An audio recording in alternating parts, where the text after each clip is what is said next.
Welcome to Keruga. As far as our opening hand goes, I love it. We have no lands, so we're going to have to mulligan on this one. Yeah, I know, baby. It's not that good. And we've got Reliquary Tower into nothing. So let's go and go one more mulligan. And, ooh, this is... I mean, I guess we keep on this. We ponder and hope that we run into... Yeah, I guess we got to keep on this one. Let's put 2 cards on the bottom. And I guess right now... Let's put Manglehorn on the bottom, and we're going to put Thunderfoot Baloth on the bottom and click OK. So yeah, not the best opening hand for Keruga, but hopefully we can find ourselves between Halimar Depth and Ponder. We can look at, essentially look at about the top 6 cards of our library or something like that. Unless our opponent has some turn 1 hand disruption, Vampiric Tutor. Okay, we will take that. But yes, welcome to some Keruga. Hope you're excited for Sound the Simic Alarms today. Hopefully we can get a lot of converted mana cost 3 permanents on the battlefield and cash in some card draw. That's the name of the game. So while our opponent is going for this Vampiric Tutor, let's go ahead and cover our commanders. We're playing Keruga. God, just Keruga. I love it. Whenever Keruga enters the battlefield, draw a card for each other permanent you control with converted mana cost 3 or greater. Playing gets Yarok the Desecrated, Death Touch, and Lifelink. If a permanent entering the battlefield causes a triggered ability of a permanent you control to trigger, that ability triggers an additional time. So, there we go. Let's go and get our turn started. Probably, we'll see what we rip into, but Halimar Depths might be, oh, there we go. Flooded Stream, that's pretty good. So, I guess at this point, yeah, let's just go Halimar Depths. Just kind of free real estate at this point, and then we can always shuffle some of this stuff away. Forest, Misty, that's going to be 1, 2, 3, 4. Yeah, we do want to draw into Oracle and rip into Misty potentially next turn with Ponder. So let's do Forest, let's go Misty, and let's put Oracle on top, and then anything else we're going to go and pass the turn over to our opponent. So we did cover both commanders. Give a quick shout out to our sponsors, TCG Player. If you go to bit.ly/Jolt MTG, that will apply my affiliate link. That'll allow you to get some cards and chip in some extra mana to my mana pool. And if you do that, hey, much obliged. Just a great way to support the channel. Also, let's give a quick shout out to MTGOTraders. If you're going to play the brand new set, let's go ahead and draw into Oracle. And so we've got another fetch land on top. Let's do this. Let's just go Flooded Strand. Let's go and crack Flooded Strand because we're okay now. I think this should work out. So let's grab ourselves a Breeding Pool. Yeah, I think that'll work. Well, actually, we'll grab Tropical Island just in case we draw into something. So let's go for Ponder. Look at that's going to be Biomass Mutation, Misty, and Rampant Growth. Yeah, I think at this point, yeah, we don't mind this Rampant Growth because we just need to get to just get ahead on mana as quickly as possible. So let's put Biomass Mutation on top, Misty, and we'll put Rampant Growth on top. Not going to shuffle our library. We draw into that, and then anything else, we're going to go and pass the turn over to our opponent. But yes, be sure to check out MTGOTraders if you're going to play the new set. They're not releasing it yet in paper, so if you're a Commander fan of the new set, this is... that's about it as far as what you can do. Also, let's give a quick shout out to inkgaming.com. If you go to inkgaming.com/Jolt, if you're in the market for a playmat or any sort of accessory, they definitely have you covered. And last but not least, I started a Patreon. So if you'd like to contribute to the Patreon to help support cool content like this, there's a link down in the description below. Get your name in the credits and different things like that. But if you're keeping score at home, hey, it is officially... free time. So yeah, I think at this point we're looking at we don't really have to worry about Yarok with Arcane Denial. So I think what we're going to do is just jam a quick little Rampant Growth. That'll be good. Go for Rampant Growth. We'll go and grab a 4 since we do have a lot of blue sources. There we go. Let's grab that one. Let's have old Misty come down. And then anything else, we're going to go and pass the turn over to our opponent. But yes, it's free time. Let's have some fun. Now, as far as Keruga goes, if you haven't seen Keruga, this is basically just Sound the Simic Alarms. You know, you've got this 5 mana commander that's going to give you card draw just for doing what you normally would do. And one of the cool things about Keruga is that it's just kind of very nice. I'm trying to think how to describe it. You have Tishana, you have Prime Speaker Zagana, you have these different cards that care about how many creatures you have on the battlefield to get a ton of card draw. But one of the good things about Keruga is that you can get some mana rocks going, and it really just refuels your hand for the late game, which is a very nice thing. So, all right, looks like our opponent's a little bit tight on mana, so let's go and crack Misty. We're going to grab ourselves that Breeding Pool, put that into play tap, not going to pay 2 life, and then we'll see what we rip into. More than likely... Yeah, because we need to start to get some bodies on the battlefield. I think that's going to be important. You know, we don't really want to die to a bunch of mana dork tribal. Let's get Island onto the battlefield. Coursers on top. Let's go for one more Island out of the hand. And then anything else, we'll go and pass the turn over to our opponent. So as far as next turn goes, we're going to be drawing into Courser of Crewfix. We're going to be able to get down Courser and go for Thada. So that's going to set us up for a very nice Keruga. We're looking probably about 3 card draw. That may not be that impressive right now, but at least 3 card draw, you know, it really does help us kind of transition ourselves into the late game, because when you have access to so much mana, especially in Simic, and you just, you know, whether you're ripping 2, 3, 4, 5 different cards, makes a huge difference. So, all right, opponents got their very own Oracle, and that's going to be forced off the top of their library. So we got both of our libraries revealed. Now, I will mention that while giving commentary and anticipating lines of play and figuring out what we're going to do, one of the hardest things to do is keep track of what's on top of our opponent's library. I'm going to try my best, but if I forget about something, hey, just giving you a heads up. So let's have Courser come down, because we want to get some extra life gain with these lands entering the battlefield. So we're going to go ahead and play a Command Beacon. There we go. Let's go ahead and always yield to that trigger. And that's going to be Commander Sphere on top of our library. Now, we can go for Migration Path if we want to, but yeah, I still like going for Thada. They don't have an island yet, but it also does kind of put our opponent in this weird spot to where they might have to end up blocking for Thada. Do we want to swing in with a 2/2? Now, I think we'll just hold back Oracle, and then anything else, we're going to go and pass the turn over to our opponent. But yeah, as far as the actual deck itself, there's nothing too crazy in this deck. You know, Keruga is one of those universal commanders that, you know, whatever sort of creature base you've got, toss it in there, you're good to go. You can throw in the mana rocks, throw in your good value creatures, and because really all Keruga cares about is just having stuff on the battlefield to draw cards from. So that's what we're looking at. So our opponent does have Mana Drain on top of their library, but they're pretty far away from, I mean, they're not super far away from Mana Drain, but that's going to be a pretty good chunk of their turn. So there we go, right? We're going to have Shriekmaw come down. Shriekmaw's going to eat Thada. Don't blame them. I cannot tell you how many games Thada has just gone to town and taken all my mana rocks. It's always a weird feeling. So, all right, so we run into Commander Sphere. Let's have Thornwood Falls come down. Let's see if we can't rip another lane off the top. All right, we don't. So let's go ahead and get the Courser trigger. Always yield to that one. Yeah, and I think at this point, so if we end up going Keruga, it's going to be 1, 2, 3, 4, 5. Yeah, that's going to be perfect. That's going to be just enough for leaving up Arcane Denial. So let's go Keruga. You know, not the best, but just cashing in 2 card draws is a pretty good feeling. We also do have Teamer Sabertooth, so we're drawn to that. Song of the Dryads, and that's going to put Dryad in our hand. So anything else, let's go and pass the turn to our opponent. So I don't think, you know, if our opponent does end up ripping double lanes off the top of the Oracle, they can end up going for your rock. But at least we do have Arcane Denial as kind of a way to stop that. In fact, let me see if I can't find... Normally I try to keep a notepad around my desk, because that Mana Drain is something that we do want to try to play around. So we know Mana Drain's in their hand. I'm going to write that down. Yeah, there's nothing wrong, you know, if you're playing Commander, to write down what's on top of their library. Opponent's going to go for Kinrith's Transformation. Draw a card, lose all ability, become a 3/3. Okay, yeah. Oh, I know, baby. They're trying to shut us out of the Commander game. If you don't know, Loretta, she just turned 5 months. She's my production assistant. She's my wife and I's first child, and she records with me. And she just got really, I told her that Kendra's transformation happened to Keruga, and she got really scared. Well, we're going to make something work, so... But yeah, with Teamer Sabertooth, we can get that down and actually bring back Keruga and not have to worry about that transformation. Our opponent's going to end up going for Wood Elves. Yeah, that's fine, because if they're going to end up going for your rock, one of the things that we can do is just kind of wait for them to bottleneck it, and then we can go for Arcane Denial. We do have some other removal in here, not removal, but counter magic.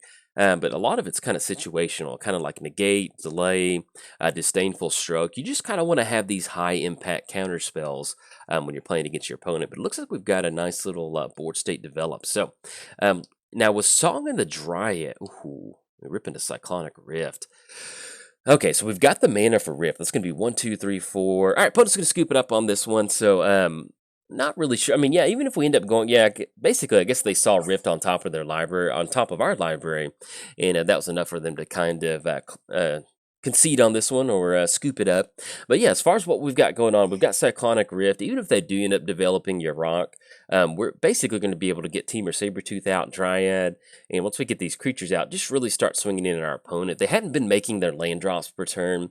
They've got Oracle, and even on top of their library, it's been hard to get anything going on their side of the battlefield. So I guess just seeing Cyclonic Rift on the top was enough to be like, all right, I've seen enough. Good game. So not a ton of action on our side, not a ton of card draw, but you can just see what Keruga is made to do, and let's just be kind of just resilient. I mean, because even if we don't have Cyclonic Rift on top, we've got Temur Sabretooth. We're going to have that 2-mana activation to bring Keruga back. That's going to be 1, 2, 3, 4, 1, 2, 3, 4, 5. We're not going to be able to make the land drop with the following turn, especially once we go Migration Path.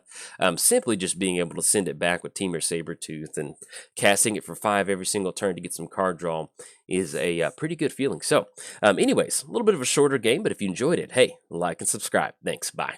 Welcome to Nethroi, Apex of Death. As far as our opening hand goes, we're going to keep it. I already clicked keep because I was about to talk about it, and then I felt like I had a sneeze coming on, so I was like, ugh. So I was trying not to sneeze. But anyway, yes, welcome to Nethroi.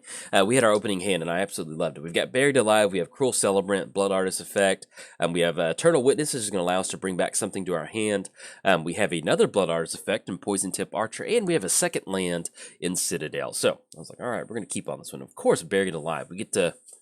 I love the old school art. Oh, our opponent said, hey, you've got a Soul Ring. Well, partner, check this bad boy out. And they've got their own Soul Ring. Let's see if they can follow it up with the 2-mana rock.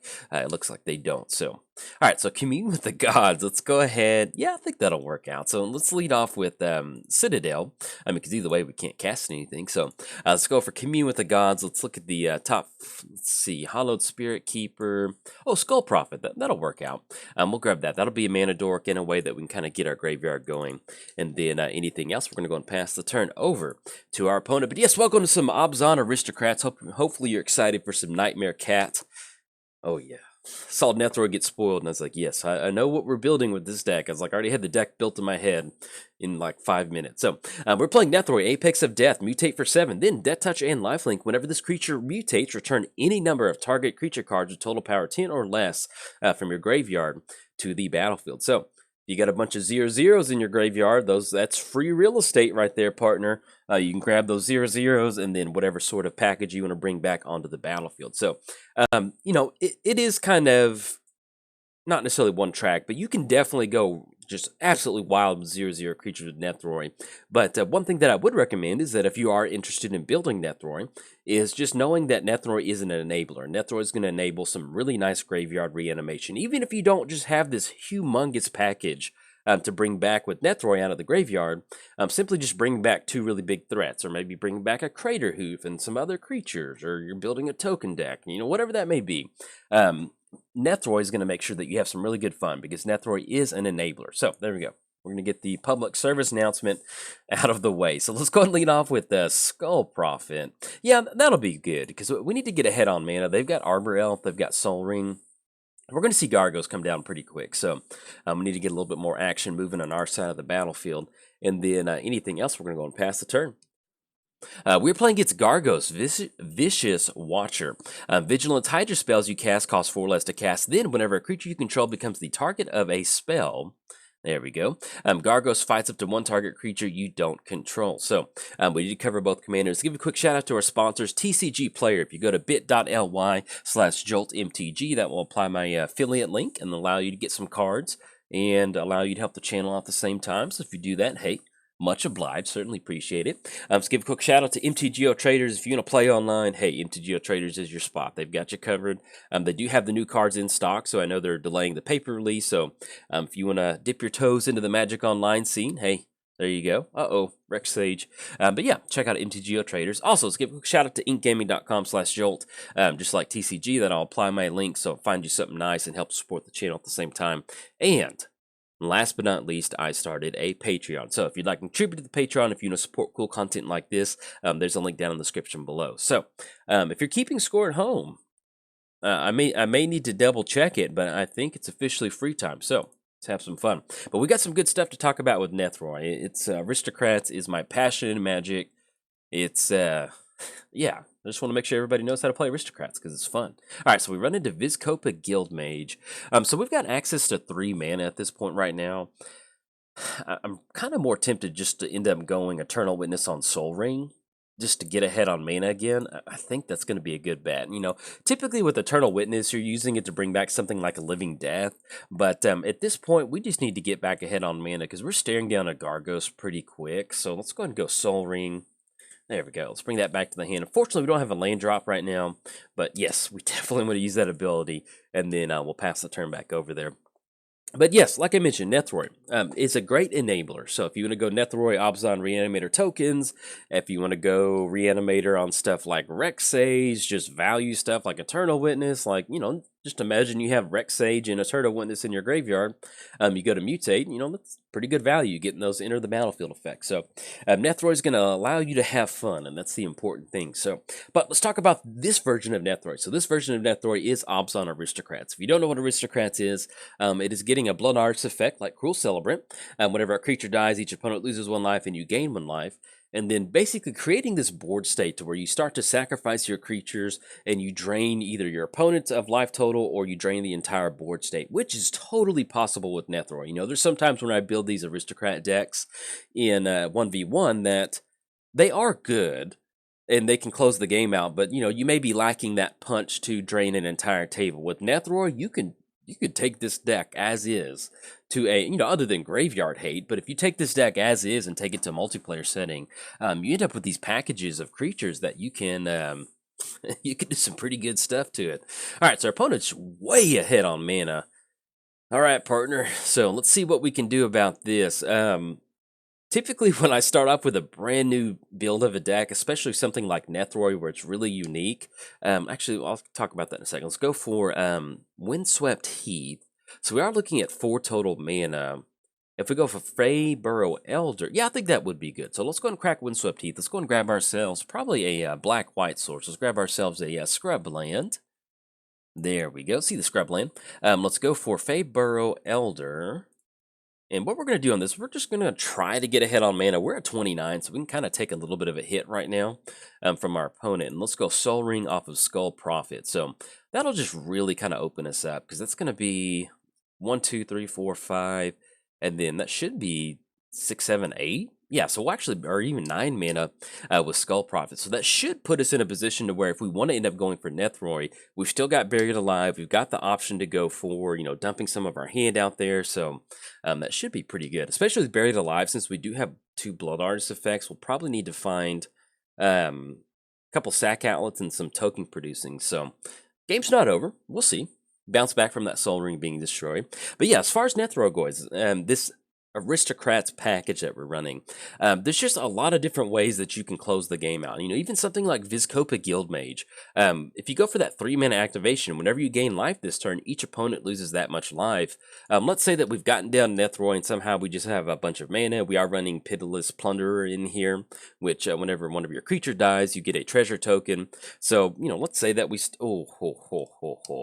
Why, we had dreams of going for Aristocrats, but Mr. Rhino over there said no. So, but yeah, I'll probably end up posting this video because we had some good chat about it. But swinging in, we're going to take this one. Take it. That's going to put us down to negative. Hey, that's kind of perfect. Negative 29. But yeah, long story short, Aristocrats is good. So anyway, I'll see you in the next game. All right, bye.